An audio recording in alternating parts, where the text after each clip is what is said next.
성경 잠언서입니다. 구약 성경 잠언서입니다. 전도서 다음에 잠언서입니다.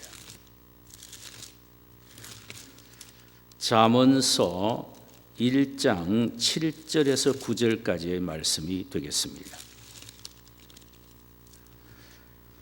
제가 7절 읽고 여러분이 8절 읽으시고 함께 9절을 읽도록 하십시다. 제가 먼저 7절을 읽도록 하겠습니다. 여호와를 경외하는 것이 지식의 근본이거늘 미련한 자는 지혜와 훈계를 멸시하느니라. 아들아, 내 아비의 훈계를 들으며 내 어미의 법을 떠나지 말라. 우리 함께 읽읍시다. 이는 내 머리의 아름다운 관이요 내 목의 금사슬이니라. 아멘. 할렐루야. 우리 주께서 오늘 이 시간에 우리 모두에게 넘치는 은혜를 주시기를 원합니다. 오늘 우리가 함께 나누고자 하는 말씀의 제목은 자식의 도리입니다. 잠언서 1장 8절과 9절입니다. 인간 세상에서 사용되고 있는 가장 아름다운 단어가 부모라는 단어입니다. 부모란 존재는 하나님이 인간에게 주신 가장 위대한 선물입니다. 우리는 부모님의 사랑으로 이 세상에 태어났고 부모님의 헌신과 따뜻한 보살핌으로 우리는 이 세상에서 성장하게 된 것입니다.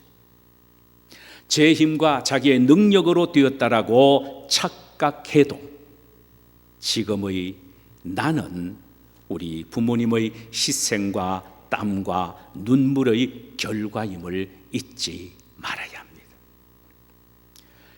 일찍이 다윗을 뒤를 이어 통일 이스라엘의 왕이 되었던 솔로몬은 자신은 부모님이 남기신 유언의 말씀을 잘 지키지 못한 것에 대하여 그리고 그것 때문에 실패한 자신을 후회하면서 자신의 아들 르호보암만큼은 아비인 자신의 말을 잘 지켜 효도함으로 자식이 결코 후회 없는 인생을 살도록 바라면서 이 글을 쓴 것입니다. 어버이 주일을 맞이한 이 시간 우리의 효도의 현 주소를 함께 생각해 보기를 소원합니다. 저는 매년마다 어버이 주일만 되면은 마음이 점이 옵니다. 어릴 때부터 목회를 시작했기에 가난한 개척교회 목사로서 변변하게 해드릴 것이 없다는 핑계로 온전히 효도하지 못한 그 짐 때문에 덜 마음이 짓눌리게 됩니다. 그럼 효도가 도대체 무엇입니까? 세 가지로 말씀드리겠습니다. 부모님의 말씀을 듣고 따르는 것을 말합니다. 듣고 따르는 것. 하나님의 말씀을 우리가 듣고 따르듯이 부모님의 말씀을 듣고 따르는 것이 효도입니다. 오늘 8절과 9절 봅니다. 내 아들아, 내 아비의 훈계를 듣며 내 어미의 법을 떠나지 말라. 부모님의 말씀에 귀를 기울이고 동의하며 그대로 지키는 것, 이것이 부모님에게 대한 효도입니다. 이 말씀을 더 구체적으로 에베소서 6장 1절과 2절에서 이렇게 말씀하고 있습니다. 자녀들아, 내 부모를 주 안에서 순종하라. 이것이 옳으니라. 내 아버지와 어머니를 공경하라. 이것이 약속 있는 첫 계명이니. 그랬습니다. 1절에서는 순종이라는 말을 내고 2절에서는 공경이라는 말을 사용했습니다. 단어가 다릅니다. 그런데 이 순종은 헬라 말로 후파쿠에타입니다. 후파쿠에테. 이는 자녀가 결혼하기 전에 부모의 권위 아래 있을 때에 절대적 부모의 동의에 요구에 찬성하며 따르는 것, 이것이 효도임을 말하기 위하여 순종이라는 후파쿠에타라는 단어를 사용한 것입니다. 2절의 공경이라는 말은 티마입니다. 이 티마는 비록 결혼하여 다른 질서 속에서 산다고 해도 계속해서 부모를 두려움과 존경의 대상으로 여겨 공경하는 것이 효도임을 나타내기 위하여 사용한 단어가 바로 티마입니다. 어떤 사람은 결혼 전에는 부모님에게 효도하다가도 결혼한 후에는 부모 공경할 줄 모르는 경우가 있습니다. 가정의 상여왕 때문입니다. 이것은 아주 악한 일이고 잘못된 일입니다. 부모님은 영원히 부모이며 효도는 변하지 말아야 할 불문율입니다. 여기 공경하다라는 단어 티마는 요한복음 5장 23절에서 예수님이 친히 말씀하셨는데, 이는 예수님 자신과 아버지의 관계에 대하여 사용한 단어가 바로 티마, 이렇게 사용했습니다. 거기에 그는 아들인 자신을 공경하지 아니하는 것을 자기를 보내신 하나님의 아버지를 공경하지 아니하는 것이라고 아예 단언해서 말씀하셨습니다. 너희들이 나를 공경하지 아니하면 나를 보낸 아버지를 공경하지 않는 것이다. 유대인들은요, 예수는 안 믿어도 하나님은 잘 믿는다고 큰 소리 쳤습니다. 그때 그들이 전곡을 찌르면서 하신 말씀이 뭐라고 말씀하셨습니까? 나를 공경하지 않는 것은 나를 보내신 아버지 하나님을 공경하지 않는 것이다라고 말씀하셨습니다. 그러니까 부모 공경과 하나님 공경을 같은 단어를 사용해서 표현하셨단 말입니다. 부모 공경하는 것이 예수님 공경하는 것이고, 더 나아가서 하나님을 공경하는 것임을 같은 단어로 사용했습니다. 하나님은 우리의 가정에 하나님의 대리자로 부모님을 세워주시고, 부모 공경을 통하여 하나님 공경을 확인하시고 계시는 것입니다. 그러므로 우리는 부모 공경을 통하여 하나님 공경함을 보여드려야 합니다. 부모 공경이 하나님의 공경의 구체적인 방법이기 때문입니다. 어릴 때 부모 설화했을 때에 부모님 말씀에 절대적으로 순종했듯이, 부모를 떠나 결혼하여 한 가정을 이루었다고 하더라도 부모님의 말씀 한마디 한마디를 귀하게 여기고 새겨 드려야 합니다. 왜냐하면 부모님의 한마디의 이 말씀은 생의 역경과 실패와 아픔과 상처를 통하여 얻어진 살아있는 체험이기에 그 말씀 자체가 산 교훈이요 진리가 될 수 있기 때문입니다. 우리는 종종 이런 말을 듣기도 하지요. 엄마 아빠는 구시대의 사람이기 때문에 시대에 뒤떨어져서 안 통해? 여러분, 인간이 사는 시대는 어느 때든 삶의 의미는 같습니다. 그러므로 인간이 사는 지혜는 동일합니다. 그러기에 우리는 부모로부터 탁월한 지혜를 받기 위하여 부모로부터 말씀하신 말씀을 귀 기울이고 들어야 합니다. 그래서 잠언서 4장 1절과 5절에서 솔로몬은 또 다음과 같이 말을 했습니다. 아들들아, 아비의 훈계를 들으며 명철을 얻기에 주의하라. 내가 선한 도리를 너에게 전하노니 내 법을 떠나지 말라. 나도 내 아버지에게 아들이었으며 내 어머니 보시기에 유약한 외아들이었느니라. 내 말을 내 마음에 두라. 내 명령을 지키라. 그리하면 살리라. 내 말을 내 마음에 두고 내 명령을 지키라. 그리하면 살리라. 지혜를 얻으며 명철을 얻으라. 내 입의 말을 잊지 말며 어기지 말라.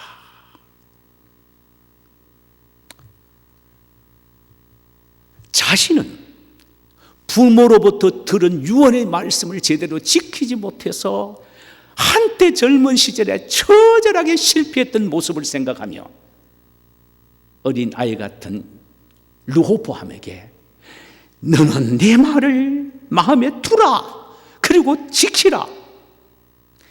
그리하면 산다. 이렇게 말하는 것입니다. 우리는 부모의 존재 그 자체를 귀중히 여기고 그분의 말씀에 귀를 기울여야 합니다. 그것이 우리의 삶의 지혜가 될 수 있기 때문입니다. 두 번째로, 효도란 부모의 노후를 책임지는 것입니다. 노후를 책임지는 것이에요.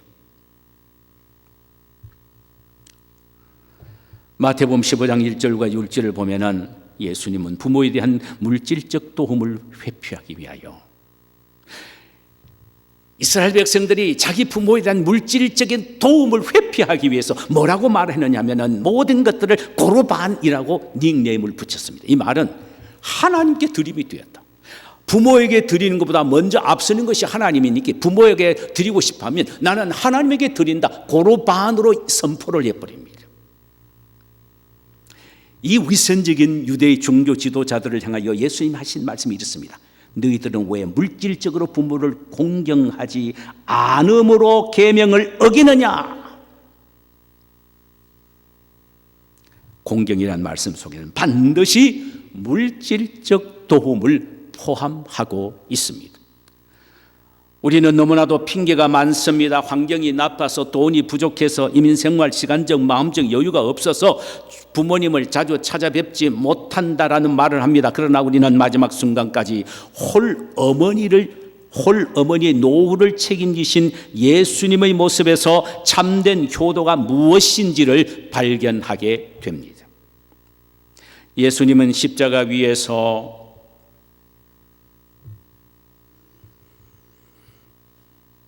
피 흘려 죽어가는 아들의 애처로운 모습을 보며 통곡하고 있는 자신의 육신의 홀어머니 마리아의 노후를 자신은 책임질 수가 없어서 요한에게 부탁을 합니다. 요한아, 내 어머니다. 요한아, 내 어머니다. 내 어머니, 당신의 아들이니이다. 요한을 가리켜 어머니, 당신의 아들입니다. 그 순간부터 요한이 예수님의 어머니 마리아를 지성으로 모시고 섬겼던 것입니다. 그가 마지막 순간까지. 창세기 45장에 보면은 요셉의 11번째 아들 야곱의 11번째 아들 요셉이 애굽에서 총리 대신이 되어 가나안 땅에서 흉년이 들어 고통을 당하는 자기의 아버지 야곱을 모셔다가 애굽의 기름진 땅인 고센 땅에다 편안히 노후를 모셨다는 기록이 나와 있습니다. 힘이 자라는 대로 노후를 보살펴 드리는 이것이 곧 부모 공경하는 효도인 것입니다. 여러분, 야곱이 요셉의 그 아름다운 효성의 모습을 보고 축복을 했는데, 요셉의 아들에서 두 지파가 나옵니다. 에브라임과 므낫세 지파. 가나안 땅에 가서 제일 넓은 땅을 차지하게 됩니다. 그런 축복을 빌어준 것입니다. 통계에 의하면 결혼 후에 부모를 모시고자 하는 가정은 100가정 가운데 7가정이라고 합니다. 이 얼마나 슬픈 현실입니까? 성도 여러분, 부모 없는 자식이 어디 있으며 시어머니 없는 남편이 어디 있고 장모 없는 아내가 어디 있겠습니까? 우리도 일평생 늙지 않고 자식 신세지지 않는다는 보장이 어디에 있습니까? 언젠가 제가 이 시를 한번 소개해 드렸습니다. 다시 소개해 드리기를 원합니다.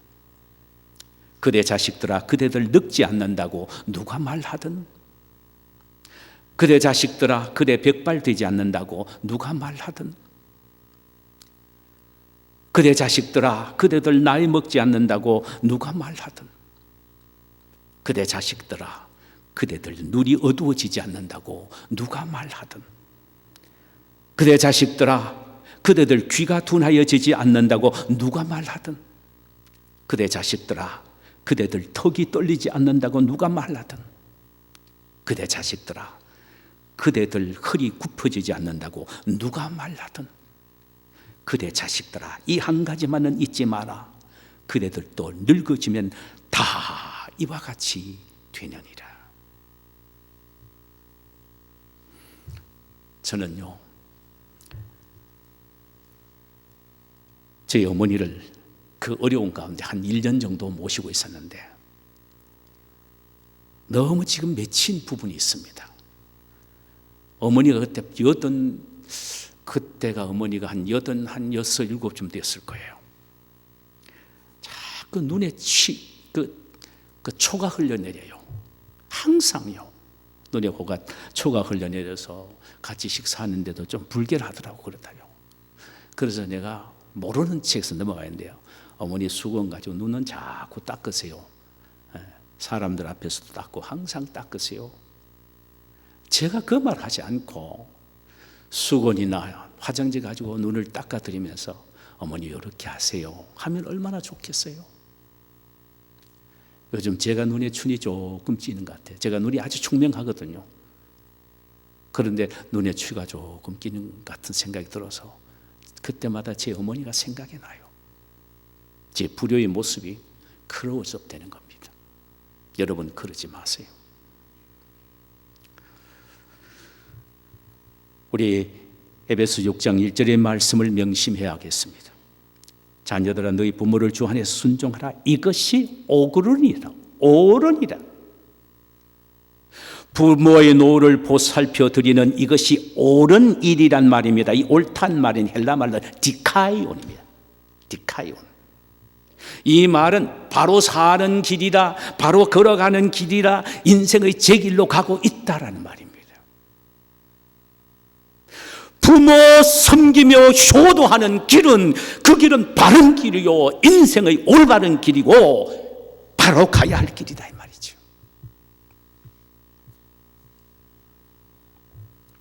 세 번째로 부모를 귀하게 여기는 것이 효도입니다. 공경이라는 단어의 히브리 말로 카벳입니다. 카벳. 헬라 말은 티마지만 히브리 말은 카벳입니다. 이 말은 형용사에는 무거운이라는 의미고 명사에는 간장, liver, 간장을 말합니다. 내 몸에 간장이 귀중하듯이 부모님의 존재는 귀중하며 그 권위는 무겁다라는 의미입니다. 무겁다. 연세가 들면 들수록 그 어머님의 존재와 아버지의 존재는 무거운 것입니다. 부모님이 아무리 못 배우셔도 우리는 부모란 그 이름 자체가 무겁고 귀중한 존재입니다. 늙어서서 입에서부터 밥알이 떨어져도 절대로 무시해서는 안 됩니다.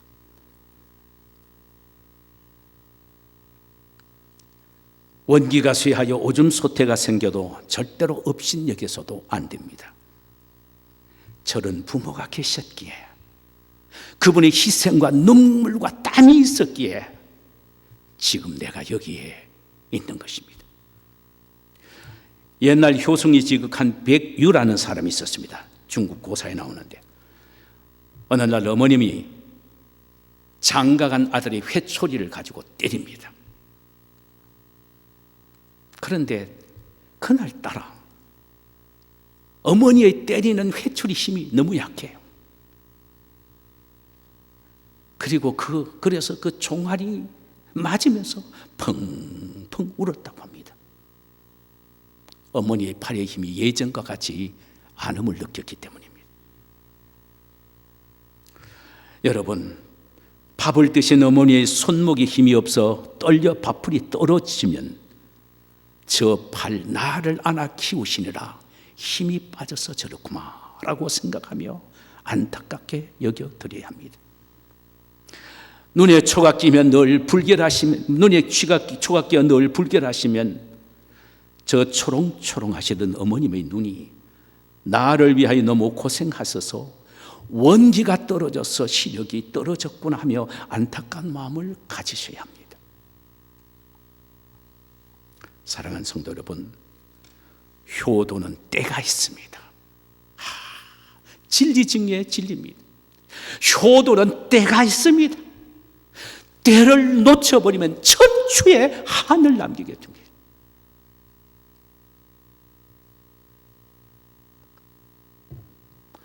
그래서 이조신 정철은 자신에게 주어졌던 효도의 기회를 놓쳐버린 안타까움을 글로서 시로서 일으켰었어요. 어버이 살아신 제 섬기기 다하여라. 지나간 후면 애달프다 의하리. 평생에 고쳐 못할 일 이뿐인가 하노라. 한국의 대중가요의 가사 가운데 하나입니다. 불러봐도 울어봐도 못 오실 어머님을, 목매어 불러봐도 땅을 치며 통곡해도 다시 못 올 어머님을, 불초한 이 자식은 생전에 지은 죄를 엎드려 딥니다. 땡, 이미 때는 늦었습니다. 그런데 효도는 자식이 부모에게 해야 할 마땅할 일이기는 하나 할 때에 하나님의 복이 있다는 사실입니다. 반대로 효도하지 않는 자에게는 하나님의 준엄한 저주가 있다는 사실이에요.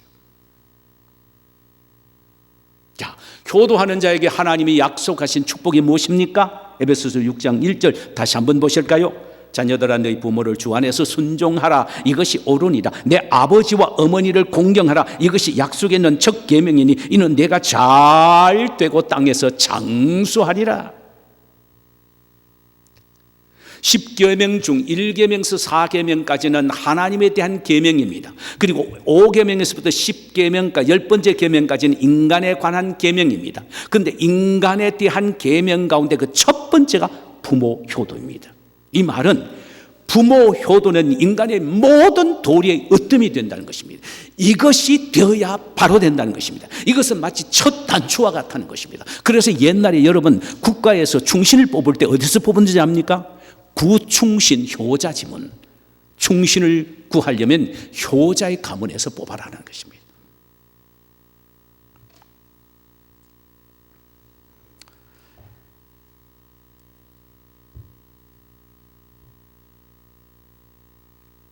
효도하는 자에게 주어지는 하나님의 축복이 내가 잘되고 땅에서 장수한다. 간단한 단어처럼 보이지요. 굉장합니다. 이 의미가요. 여기 잘된다는 말은 삶의 질이 좋아진다는 말씀이에요. 즉 부유와 재물이 그 집에 있게 되며 세상적 명예도 얻게 된다라는 의미입니다. 이 사실 본문에서는 내 머리에 아름다운 관이요 내 목에 금사슬이니라는 말로 표현했습니다. 우리가 압니다. 머리에 관은 벼슬을 하는 사람이 쓰는 것이며 목에 매는 금사슬은 귀인들이 두르는 보석입니다. 다시 말하면 부와 명예의 복을 받게 된다는 말이죠. 그 다음 장수는 생활의 양의 복을 받게 된다는 말입니다. 무조건 오래 산다는 말이 아닙니다. 그것은 축복이 아니에요. 잘 되고 오래 살아야 하는 것입니다. 이것이 진짜 축복입니다. 이런 축복은 주 안에서 효도하는 자식들에게 주어지는 복이란 말이죠. 야곱은 임종전 효도한 아들 요셉이 받을 축복에 대해서 창세기 49장 25절에서 다음과 같이 묘사하고 있습니다. 그가 내게 복을 주실 것이라 위로 하늘의 복과 아래로 원천의 복과 젖먹이는 복과 태의 열매의 복이로다. 뿐만 아니라 그의 두 아들 에브라임과 므낫세는 가나안 땅에 들어가서 강성한 민족을 이루게 된 것입니다. 부모 효도하는 확실한 축복이 보장된 일입니다. 반면에 불효한 자에게 내릴 형벌 또한 엄청남을 잠언서 30장 17절에서 이렇게 말합니다. 아비를 조롱하며 엄히 순종하기를 싫어하는 자의 눈은 골짜기의 까마귀에게 쪼이고 독수리 새끼에게 먹히리라. 옛날 히브리인들은 부모를 구타하거나 부모에게 대들고 욕하는 자들은 동네 사람들이 나와서 돌로 쳐 죽여 그 시체를 산골짜기에 던집니다. 그리하면 까마귀가 와서 눈을 뽑고 독수리가 와서 시체를 밥으로 먹습니다. 불효는 인륜을 어기고 천륜을 거역하는 이에게 그 형벌이 엄청나게 심각합니다. 축복을 받지 못하고 또 받고 하는 문제는 다 우리의 선택에 달려 있습니다. 효도하면 자자손손 복을 받습니다. 불효하면 자자손손 하나님의 저주를 피할 길이 없습니다. 우리는 우리가 복을 받기 위하여 효도를 실천해야 하며 우리 자식들이 복을 받도록 하기 위하여 효도를 가르쳐야 합니다. 자식은요, 부모의 등을 보고 배웁니다. 제 친구 목사님 한 분이 그분의 어머니가 치매로 10년 동안 자기 집에서 모십니다. 양로원에 안 맡깁니다. 자기 집에 친히 모시고, 특별히 몸도 불편하신 사모님이 말이에요, 시어머니를 지성으로 섬기고 있습니다. 그 사모님은 브레인 서저리, 뇌 수술을 하셨어요. 그런데 몸도 신통치 않는데도 지성으로 시어머니를 섬겨요. 그분이 종종 이렇게 말합니다. 어머님이 10년만 더 살아주셨으면 좋겠다. 지금 91입니다. 그런데 10년만 더 살아주셨으면 좋겠다. 그런데 놀라운 것은요, 그가 두 아들이 있는데 그 두 아들뿐만 아니라 장가가서 지금 새로 들어온 이 두 며느리까지 시부모님이 그렇게 효도할 수가 없어요. 이야, 세상에 공짜가 없다 그러더니, 이야, 참 대단합니다. 부모의 효도의 모습을 그대로 자식들이 보고 배운 것입니다. 그러므로 우리는 영원 불변한 하나님의 말씀인 성경대로 효도를 실천하고 우리의 자식들에게 효도를 가르침으로 복을 받는 성도님들이 되기를 소원합니다. 효도할 부모가 없는 사람은 어떻게 해야 합니까? 마음 아프지요. 그러나 그분들은요, 교회의 어른들이나 또 주위에 늙은 분들에게, 부모에게 하듯 하면 좋습니다. 더 나아가서 영적인 지도자에게 잘 해야 합니다. 바울은 데살로니가 성도들에게 이렇게 말합니다. 내가 너희 아버지다. 내가 너희 어머니라고 말합니다. 왜 그랬을까요? 그는 아비의 마음으로, 어미의 마음으로 자식들을 가르쳤고, 성도들을 가르쳤고, 성도들은 바울의 가르침에 의하여 성숙하고 성장했기 때문입니다. 그렇게 바울은 이야기를 합니다.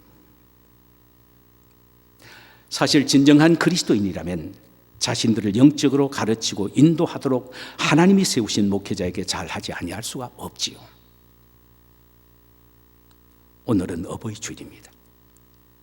이 말씀을 통하여 부모 효도에 대한 우리의 현 주소를 확인하고 새롭게 효도를 실천함으로 우리와 우리 자녀들이 복을 받는 우리 모두가 되시기를 주의 이름으로 축원합니다. 자, 우리 이 시간에는요,